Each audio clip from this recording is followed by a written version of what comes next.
मरण हा शब्द जरी ऐकला तरी काळजाचा ठोका काही क्षण थांबतो आणि धस्स होतं. विश्वाच्या या अथांग पसाऱ्यात लक्षावधी जीव मायेचा खेळ खेळतात आणि या प्रपंचाच्या खेळात क्षणोक्षणी राग, दुःख, चिंता, काळजी, फसवणूक याचे अनुभव घेतात. कधी कधी नको नको होतं सगळं, पण तरी हे जग सोडून जायला कुणीच तयार होत नाही, हे विशेष. देवानं म्हणा किंवा निसर्गाने म्हणा पाठवून दिले प्रत्येकाला पृथ्वीवर.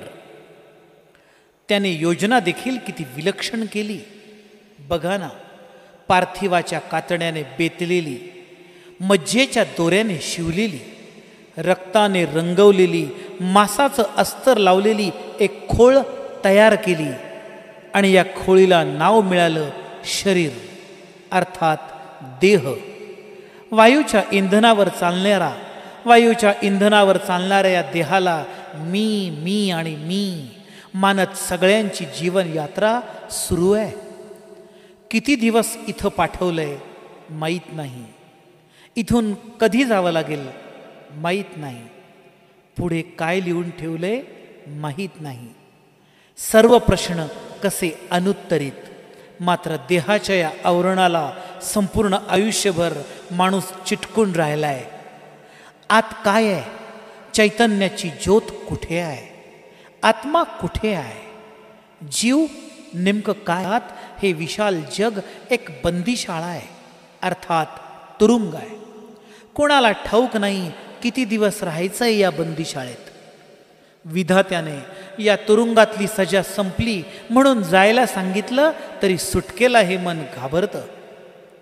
सुधीर फडके म्हणतात, कुणानं माहीत सजा किती ते, कोठून आलो हे न कळते, सुटकेलाही मन घाबरते, जो आला तो रमला, जग हे बंदीशाळा. अशा या बंदीशाळेतून प्रत्येकाला जायचंय हे माहीत असून देखील स्मशानात खूप भीती वाटते. ज्यांच्यासोबत इतक्या दिवस मित्रत्वाने वावरलो, जी व्यक्ती घरात छान वाटते, ती जेव्हा चितेवर दिसते तेव्हा भीती वाटते. हो ना? जेव्हा जेव्हा मी कोणाच्या अंत्ययात्रेला जातो तेव्हा तेव्हा माझ्या मनात एक कायम प्रश्न येतो, याचसाठी केला होता अट्टहास. किती किती मोठे लोक चितेवर शांतपणे निचेष्टित पडलेले मी पाहिलेत. ज्यांची तर हयात स्वतःचा हुकूम गाजवायला गेली.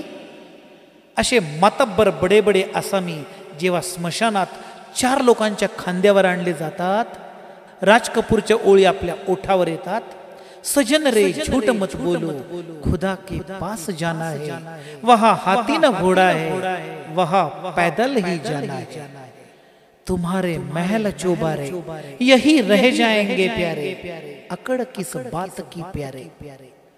पण माणसाची अकड मात्र शेवटपर्यंत कमी होत नाही. किती वास्तव आहे ना?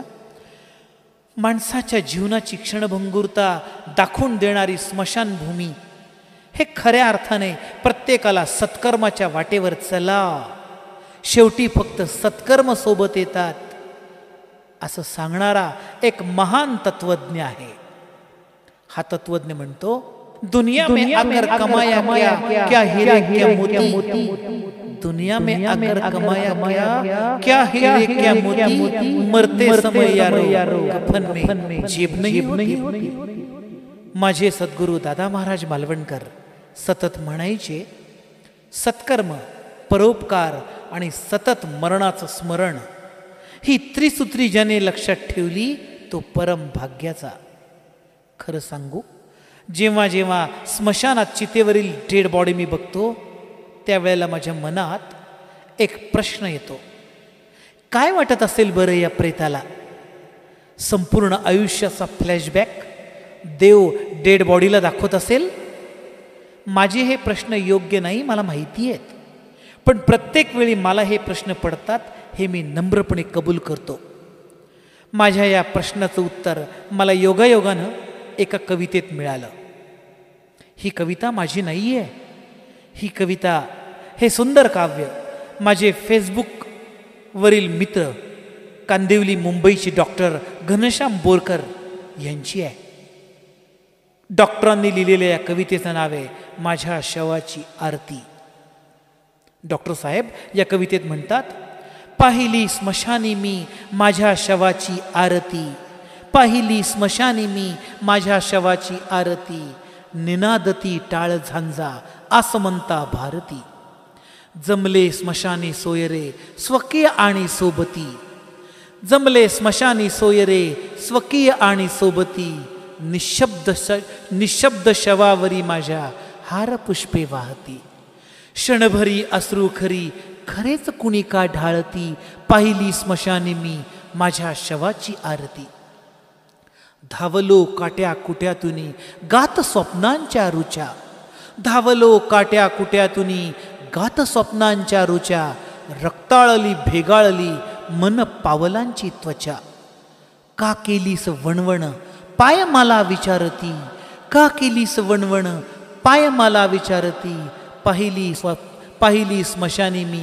माझ्या शवाची आरती, पेटविली माझी चिता आणि पेटली ही लाकडे, पेटविली माझी चित्ता आणि पेटविली रे लाकडे, लाकडा सवे शव पेटले कवटीस गेले रे तडे, पूर्ण झाली परिक्रमा प्रकाश ज्वाला प्रार्थिती, पूर्ण झाली परिक्रमा प्रकाश ज्वाला प्रार्थिती, पाहिली स्मशानी मी माझ्या शवाची आरती, शरीराने जी झाली कर्मे तीच इथे राहिली, शरीराने जी झाली कर्मे तीच इथे राहिली, चिंता काळजी या देहाने का उगीच वाहिली, का उगा केली बडबड तोंड माझे विचारती, का उगा केली बडबड तोंड माझे विचारती, पाहिली स्मशानी मी माझ्या शवाची आरती, पाहिली स्मशानी मी माझ्या शवाची आरती.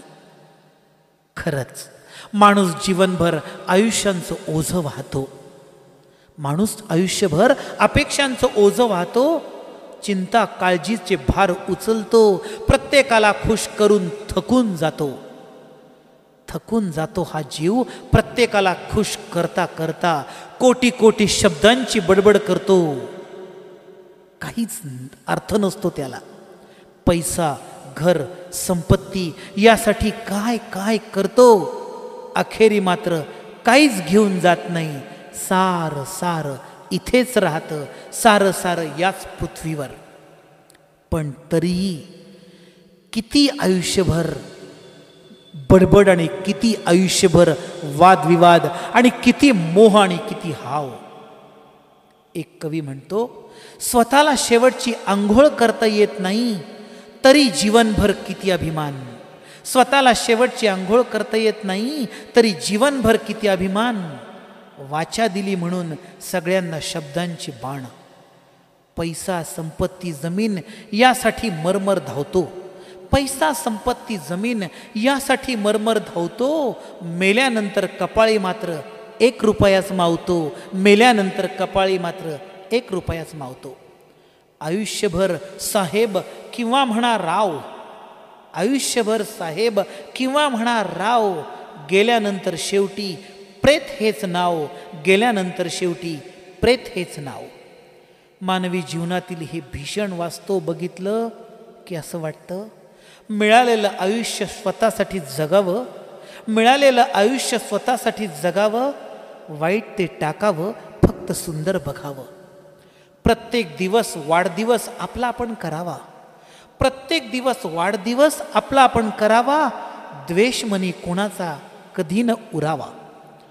देवानं माणूस केलंय माणसासारखं जगावं, देवानं माणूस केलंय माणसासारखं जगावं, इतर कसेही जगोत आपण वाईट न वागावं. लोकांना स्मशानात जळू द्या हो, आपण नाही जळायचं, लोकांना स्मशानात जळू द्या हो, आपण नाही स्मशानात जळायचं. तुकारामांच्या पाठोपाठ वैकुंठाला वळायचं, तुकारामांच्या पाठोपाठ वैकुंठाला वळायचं. धन्यवाद.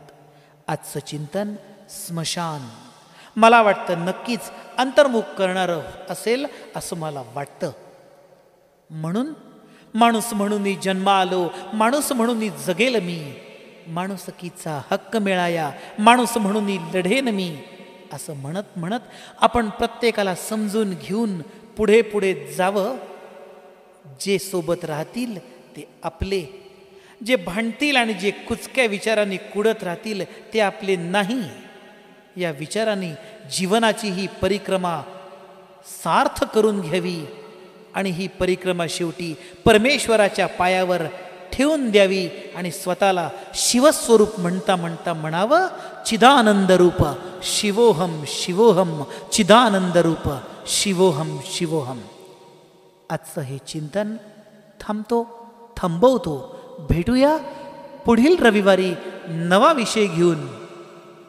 दिवस कोरोनाचे. स्वतःची काळजी घ्या. मुक्या प्राणी पक्षी यांना प्रेम करा.